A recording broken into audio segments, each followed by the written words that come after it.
The world's great problems aren't going to be solved by simple solutions. But I believe the solutions to some of the world's greatest problems, big and small, are within reach. In fact, I believe that the people who are going to solve those problems, they are students in our classrooms. The engineer who safely transports humans to and from Mars, or the architect that designs their habitats. The scientist who slows the rate of global climate change, or the nutritionist who teams up with a farmer to end hunger in our city, in our state. The doctor who explores the rainforest looking for a new plant that will eventually need a new drug that will cure cancer. Each one of those people is one of our children. Our future and our planet depend on those young people and their education. Those young people are future scientists and doctors and politicians and activists and journalists and teachers and ministers and global leaders. They will be change makers. We must allow them to be inquisitive. We must encourage them to want to learn. We must give them the freedom to be creative and curious and innovative. We must require them to practice problem solving in math and science, but in music and geography and history and English language arts and foreign languages and art. Because, friends, creativity is required for good problem solving. The world's great problems aren't going to be solved by answering multiple choice questions. They're going to be solved by people, creative thinkers, who say, I know we've always done it this way, but what about this? Or we haven't tried this yet, or what do you think? Let me give you some examples. How did doctors at Duke University's Brain Tumor Research Center get the idea to inject glioblastoma tumors with a modified poliovirus? Knowledge of human anatomy, knowledge of cancer, but I suggest curiosity, creativity, bravery. They gave up the fear of failure for the possibility of the unknown. Or journalist and National Geographic explorer Paul Salopek. He is on a decade-long walk across the surface of Earth. Why? He says it's to slow down. He says it's to observe carefully. He says it's to remind us about our world through his writing. Or National Geographic explorer Dr. Sarah Parkick. She is also a TED Fellow. She is teaching average folks like you and me to interpret satellite imagery, to observe archaeological sites. She is creating citizen scientists to be a part of her team. And then there's Danielle Lee. She's an emerging explorer. Danielle is training African pouched giant rats to sniff out landmines. She has the potential to save hundreds of lives. How does she do this? Knowledge of anatomy and physiology, ability to train animals, but I suggest bravery. She gave up the fear of failure and the fear of being laughed at. So creativity in science is important. So we must infuse these thought processes in our students. So do you understand now? The world's great problems, the next inventions, they're going to be solved by people who have had the opportunity to practice the mental gymnastics of problem solving. To do this, we must teach our students how to do this. I believe that we have to get them to think like an explorer, to have an explorer's mindset. Now, explorers, we are all very different from each other. We study different things, we study in different ways, we use different methods, we do it in different places, we study different places, and we are definitely different ages.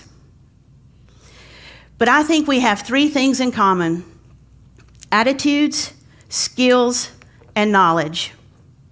The attitude of curiosity and of responsibility for people and our planet. The attitude that they can make a difference and that they should.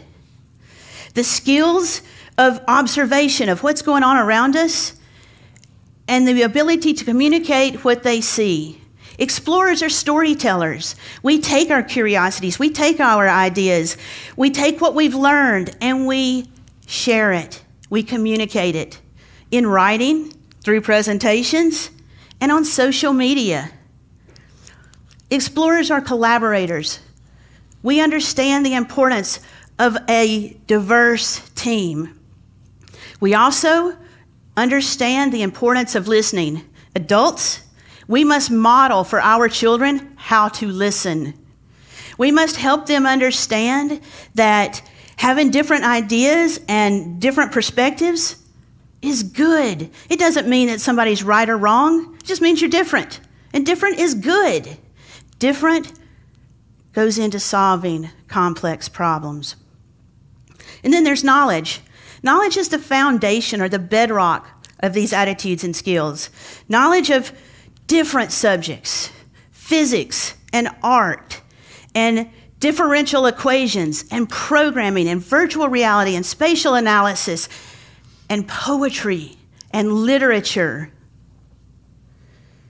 When children start to learn, children as early as kindergarten, when they start to learn, they develop these attitudes and skills.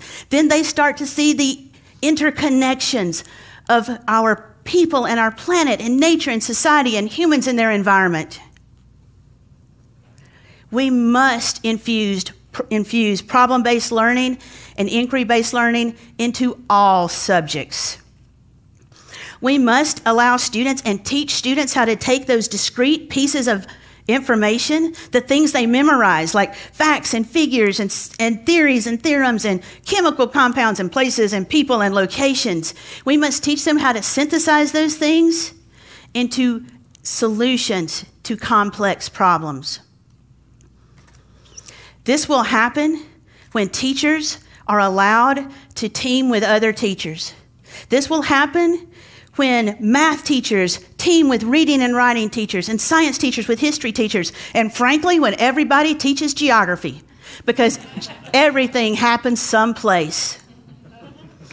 When teachers are given the opportunity to be creative, then they become even more innovative. They become even more curious, and they start to model for our children what we want them to be, explorers. This will happen when school administrators are forward-thinking, when they encourage innovation, when they encourage creativity, when they remember that there are different pathways to learning and all of these paths are good. This will take parents who stop hovering, who step back, but who require their students to do their homework and not complain about it, and require their students to take hard classes and allow their students to take on hard tasks by themselves. Because if they fail, there is so much learning in failure. This takes Board of Education members at the state and local level who remember they may not be the experts in this area, who remember that their job is to support innovation, to support creativity, to allow the people who are the trained experts, the teachers, to do their jobs. It takes all of us leaning in, helping out, volunteering, but keeping education at the center of our society.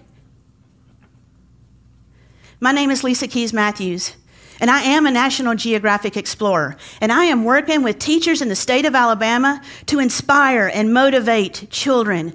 We are working to infuse problem-based learning and inquiry-based learning into all subjects. We are working to take the science and the exploration and the curiosity of National Geographic explorers, and we are moving it into the classroom, and we are developing lessons that meet state standards but teach big concepts. It's the only project like this in our country, and it's supported by National Geographic Society. The best thing we can do is ask our children to solve complex problems. We must help them find their passion. We must help them find their place in the world. So, are our teachers ready for this?